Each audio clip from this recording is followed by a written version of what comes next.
Pemirsa, apa kabar Anda hari ini? Senang sekali saya Ulfolia kembali menjumpai Anda dalam berita Kaltim hari ini. Sejumlah berita penting telah kami siapkan untuk Anda dan berikut 3 berita utama Kaltim hari ini. Pelaku penyalahguna BBM bersubsidi di Balikpapan diringkus polisi.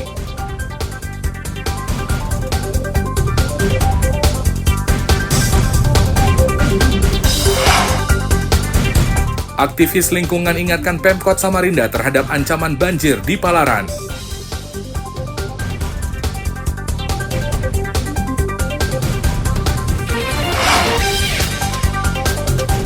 Wisata air panas di Biatan, Kabupaten Berau kini tampil lebih menarik dan indah.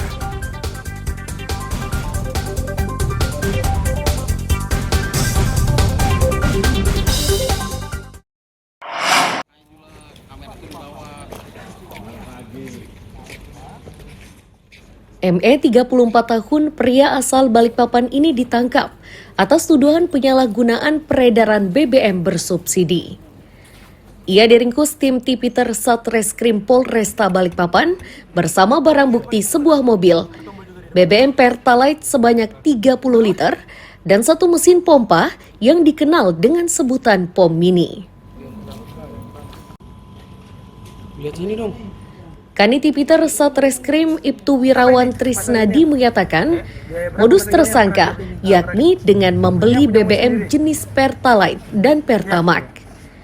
Selanjutnya, BBM tersebut dijual kepada pembeli dengan kualitas Pertamax.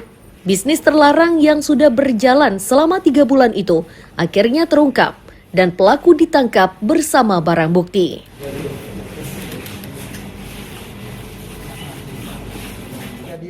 Atau tempat diamankan, Jalan Soekarno-Hatta, Kilo 10, Jalan Poros Balikpapan, Samarinda, Kecamatan Balikpapan Utara.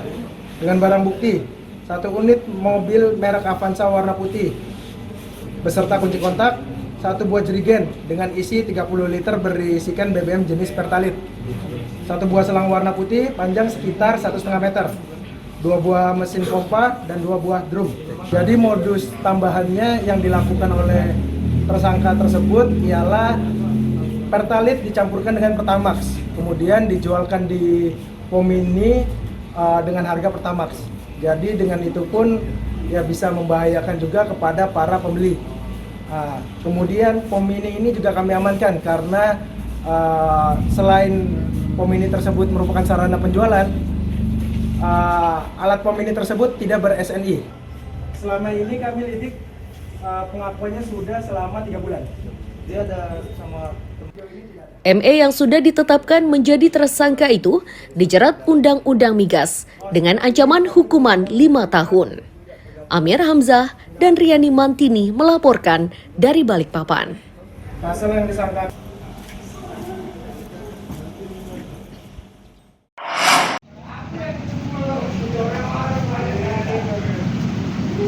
Pria yang dihakimi warga karena diduga mencuri tas berisi uang milik pedagang Pasar Segiri Samarinda kini sudah ditetapkan menjadi tersangka. Penetapan tersebut setelah polisi mendapatkan keterangan saksi dan barang bukti dari lokasi kejadian.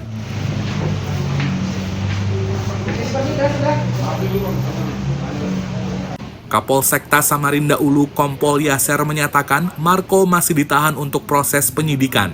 Disebutkan pelaku sebelumnya juga pernah mencuri di lokasi yang sama.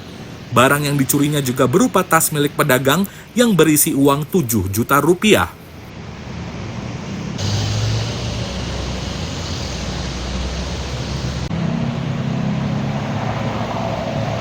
Begini, untuk kasus pencurian di Pasar Segiri itu sudah kita amankan, kemudian sudah kita proses. Sekarang tersangkanya sudah kita tahan. Nah, karena terbukti dia perbuatannya yaitu kejadiannya pernah melakukan pencurian pada tanggal 1 Mei, yaitu tas berisi uang 7 juta. Jadi dia pengakuannya selain kemarin ngambil barang bukti yang ditangkap, dia ternyata hasil integrasi kita, dia mengaku juga mengambil tas berisi uang 7 juta di Komplek Pasar Segiri itu juga. Jadi sekarang sudah kita proses penyidikan dan masih kita tahan.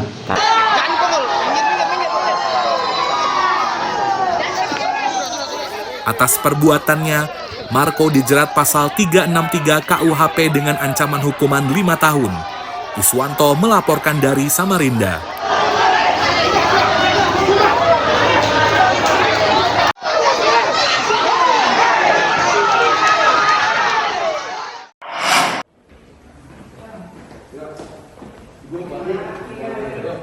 Tim penyidik bidang tindak pidana khusus Kejaksaan Tinggi Kalimantan Timur menggeledah dan menyita sejumlah dokumen penting di Rumah Sakit Umum Daerah Abdul Wahab Syarani.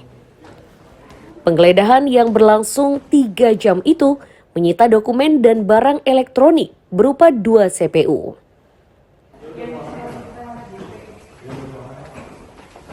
Kepala Seksi Penerangan Kejati, Tony Yuswanto menyatakan, penggeledahan dilakukan setelah penyidik mendapati dugaan tindak pidana korupsi dalam pembayaran tambahan penghasilan pegawai tahun anggaran 2019-2022.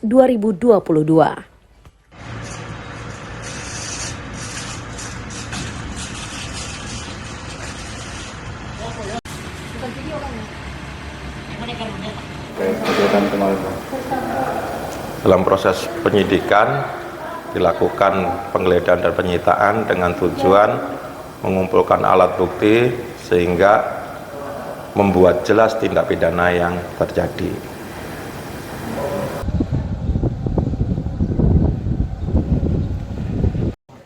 Belum ada penjelasan resmi dari pihak rumah sakit terkait penggeledahan ini. Namun diyakini sejumlah nama akan dimintai keterangan oleh penyidik kejaksaan. Iswanto melaporkan dari Samarinda.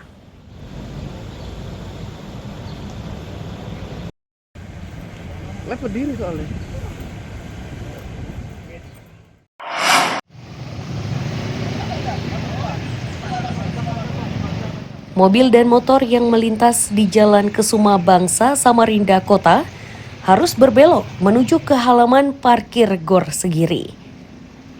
Ini terjadi saat petugas merazia pajak kendaraan Rabu sore.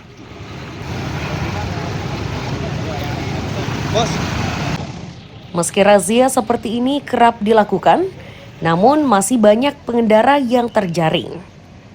Sebagian dari mereka tidak membawa kelengkapan surat-surat, dan sebagian lain pajaknya terlambat dibayar. Meski banyak yang terjaring, namun pengendara mendukung upaya petugas. Itu diyakini akan mampu mengurangi pencurian kendaraan.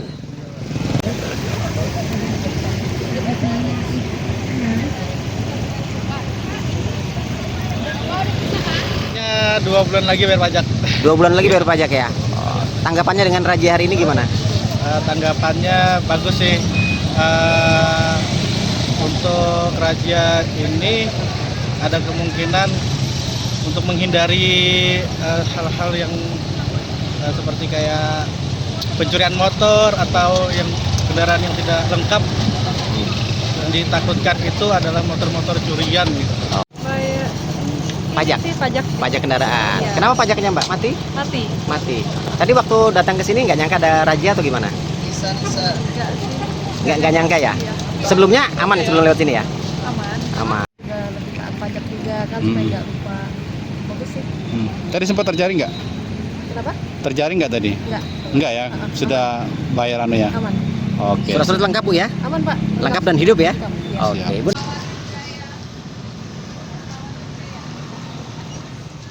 Kepala UPTD Bambang Erianto menyebut, razia kali ini pertama dilakukan sejak sebelum Ramadan. Kendaraan yang terjaring kali ini umumnya terlambat membayar pajak. Yang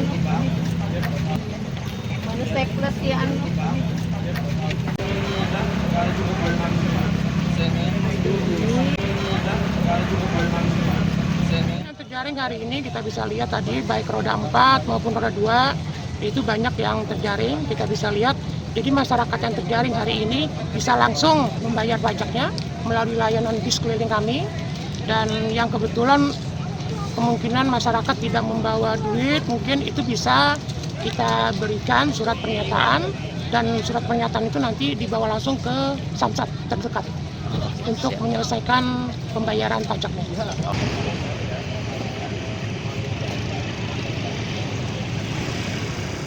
Petugas mengimbau pemilik kendaraan segera membayar pajaknya sebelum jatuh tempo untuk menghindari denda. Iswanto melaporkan dari Samarinda.